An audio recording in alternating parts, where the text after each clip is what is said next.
ఇప్పుడే జీ5 app download చేయండి. చూడండి మీ ఫేవరెట్ టీవీ షోస్ ఎప్పుడైనా ఎక్కడైనా. బావా ఆవిడ అడిగితే కరెక్ట్ గా సమాధానం చెప్తుంది. బండాపు. నమస్తే అమ్మా, మేం పక్కూరు నుంచి వచ్చాం. భారతీయ మిల్లెక్కడా అని అడిగితే ఎవ్వరూ చెప్పట్లేదు. భారత్ కోసం వచ్చారా మీరు? అవునమ్మా. అసలు బుద్ధుందా మీకు? అట్లాంటి దానికోసం ఎత్తుక్కుంటూ మీరు ఎంత దూరం వచ్చారు? అది మొగుడు లేకుండానే పిల్లల్ని కనింది.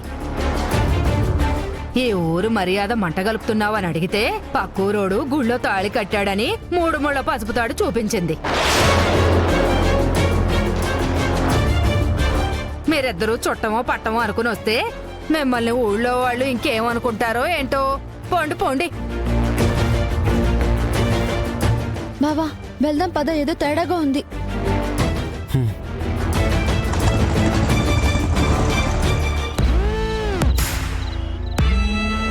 పాపం పిల్లలకి పాఠాలు చెప్పి వాళ్ళని ఉద్ధరిద్దాం అనుకుంది, కానీ రేపటి నుంచి బడికి రానివ్వరు కదా.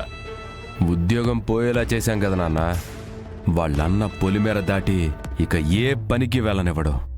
వేడినీళ్ళకి చన్నీళ్లు తోడైనట్టు వాళ్ళు పెట్టిన హోటల్ లాభం నుంచి వచ్చే చిల్లరతో పాటు పెద్ద పిల్ల జీతం తోడయ్యేది.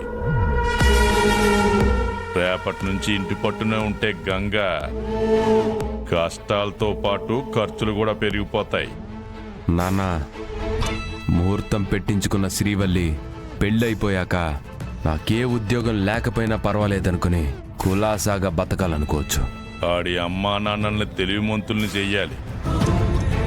అప్పుడు విషయం వాళ్ళకి తెలిసిందంటే పెళ్ళి ఆపేసుకోవాలి. మళ్ళీ చెల్లి పెళ్లి ఆగిపోతే ఈసారి గంగ గుండె ఆగిపోతుంది. మళ్ళీ శ్రీవల్లిని పెళ్లి చేసుకోవడానికి ఎవ్వరూ ముందుకు రాకూడదు. ఇక ఈ జన్మలో పెళ్ళవదన్న ఆలోచనలో గంగ పడిపోయినప్పుడు నేనే దిక్కవ్వాలి.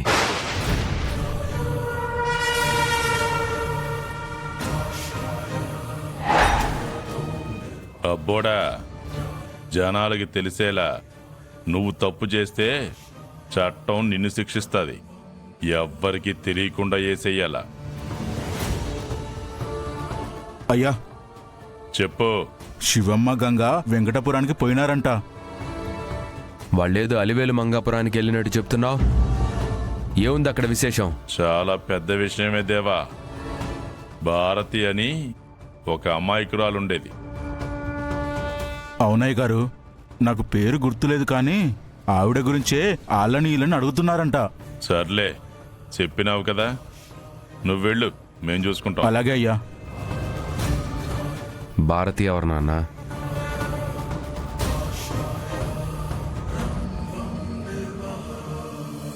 నేను మనసు పడ్డ మంచి మనిషి దేవా. అది ఇప్పటిది కాదు, చాలా ఏళ్ళయింది. తను వెంకటాపురంలో ఉందా? ఉండేది. ఇప్పుడు లేదా? ఎప్పుడో లేదు, బతుకుంటే కదా. అంటే గంగ వాళ్ళ అమ్మ సావిత్రి నేను మనసు పడ్డ భారతిని చంపేసిందేవా.